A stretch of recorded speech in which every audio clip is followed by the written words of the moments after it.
Hello, it's Mr. Pinyan, along with my friend Bill. He's the head of our local Cribbage club. Today we're going to be going through a game of Cribbage and to show how the game works and go through all of the rules. Cribbage is very unlike the other card games that we're covering, so I find it's very helpful to see it in action in order to see how it works.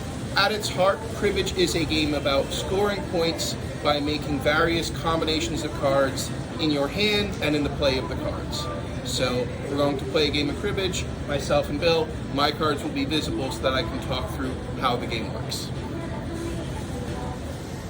Cribbage is a two-player game.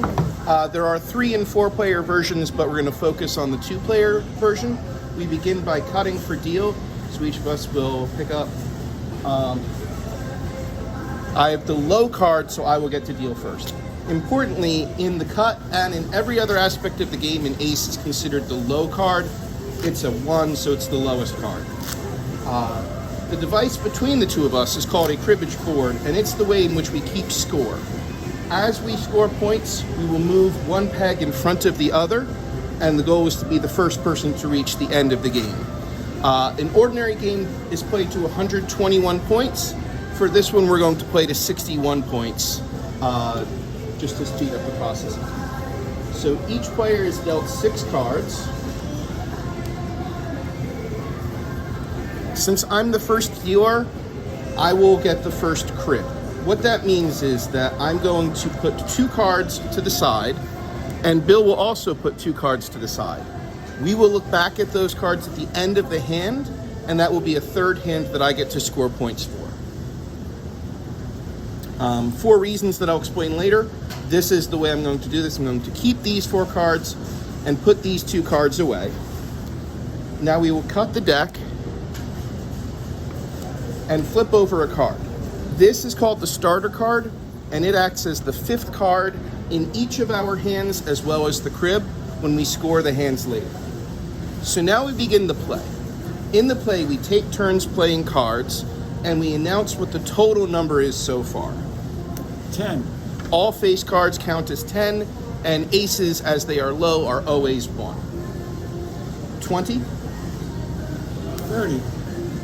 When we do this, we can't go above 31, so since I can't play any other cards, I say go. And I have an ace for 31.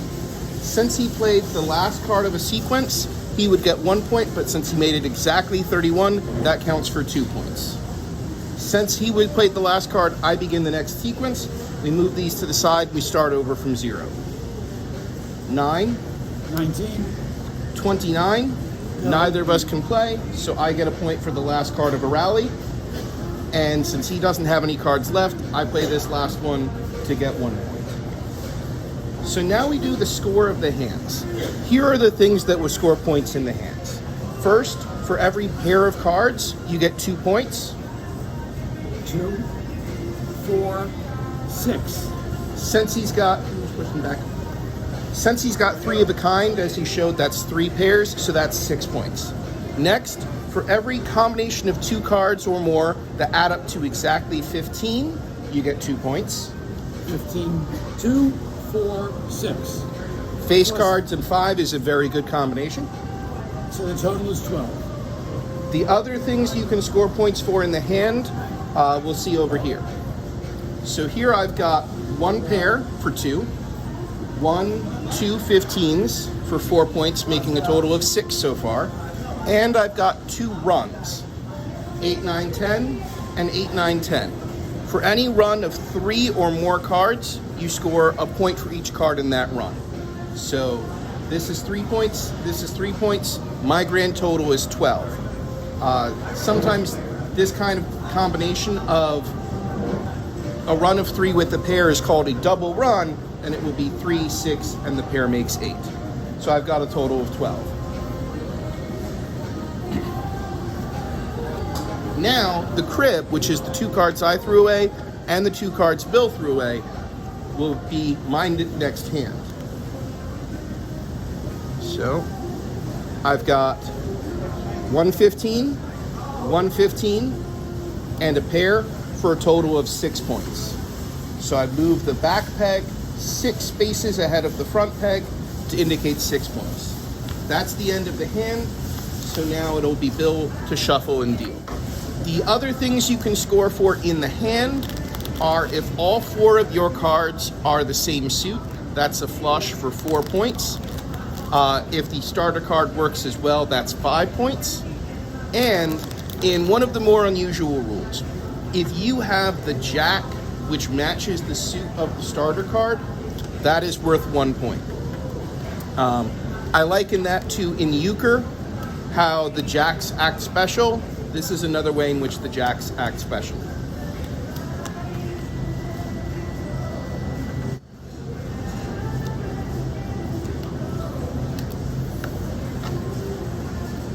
So here is my collection of cards. I'll put them in order.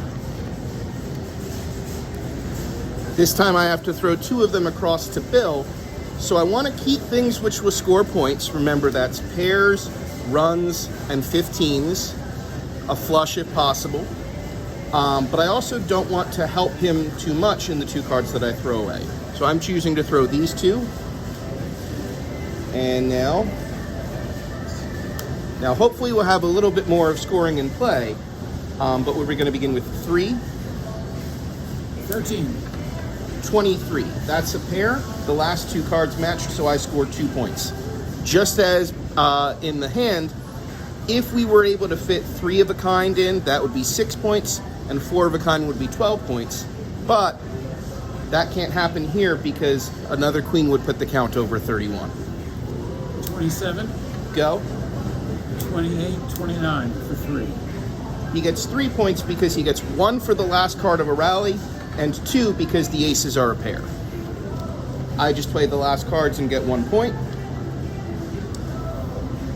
I score my hand 3 in a row, no 15s, no pairs, it's just 3 points.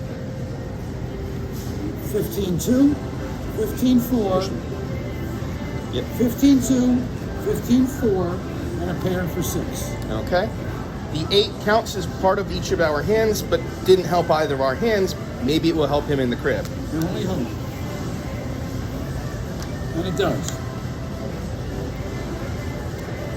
Taking away the ace, you've got the double run situation that we discussed earlier.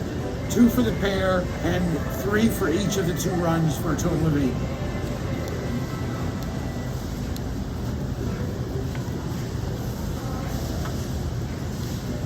A 61-point game will usually take about 4 or 5 hands. A full game to 121 points can take about 9 or 10 hands.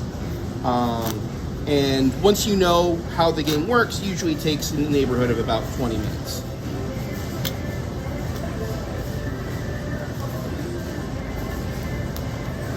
The other things you can score points for during the play of cards are similar to those in the hand. If we make the count exactly 15, that counts for 2 points. And if the last couple cards form a run, then you would get 3 or more points depending on how many cards are in that run.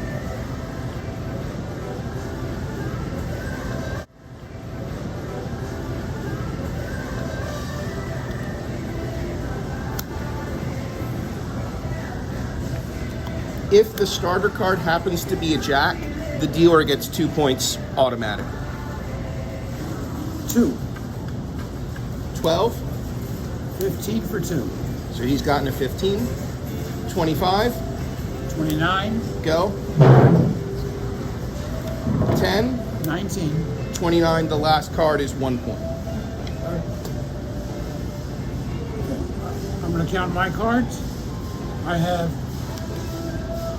2, 3, 9 for a 15, and 3, 4, 8 for a 15. That's 4 points, and the run of 3 makes 7.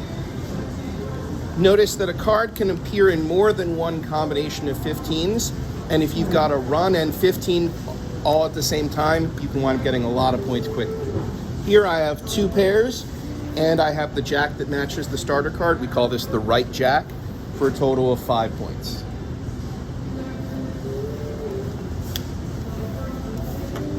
And in the crib, this is a little more typical. There's not too much here. We have, I'll give you a sec for people to figure out what the score is.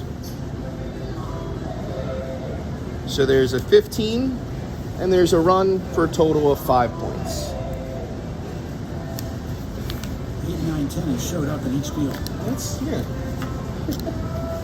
Now, as we come towards the end of the game, it becomes very important that we count the hands in the correct order, because in cribbage, as soon as someone reaches the target score, the game ends immediately. So if the non-dealer scoring their hand first has enough points to go out, it doesn't matter if the dealer's hand and crib would give them more points, because the game's already over. In this case, I start this hand 24 points out, which is going to be difficult, but it is possible.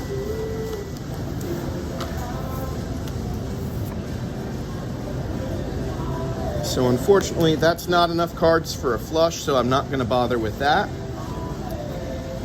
These cards are close. I'm hoping for good stuff to happen, but I'm going to need something lucky out of the up card.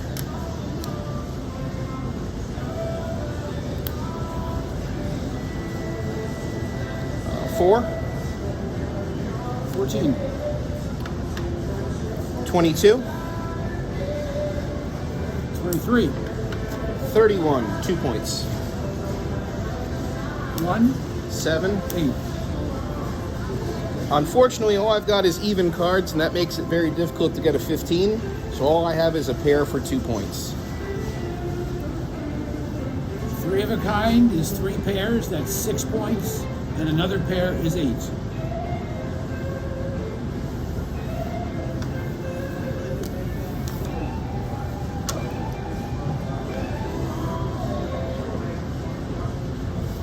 And in here, we have 15-2, 15-4, 15-6, and a pair is another 8. So Bill put a 5 in his own crib, which is a very good thing if you can afford to do it, because it matches any face card that I throw or that I turn up. So now he only needs 3 points to end the game.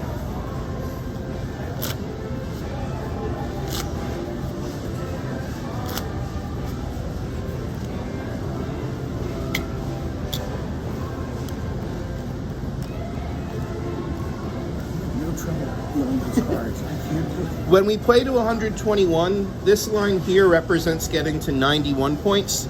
If you win the game before your opponent reaches 91, it's called a skunk, and depending on the version that you're playing, it counts extra credit. So I'm probably not going to get to score this hand. I'm going to put these 2 cards away for demonstration purposes.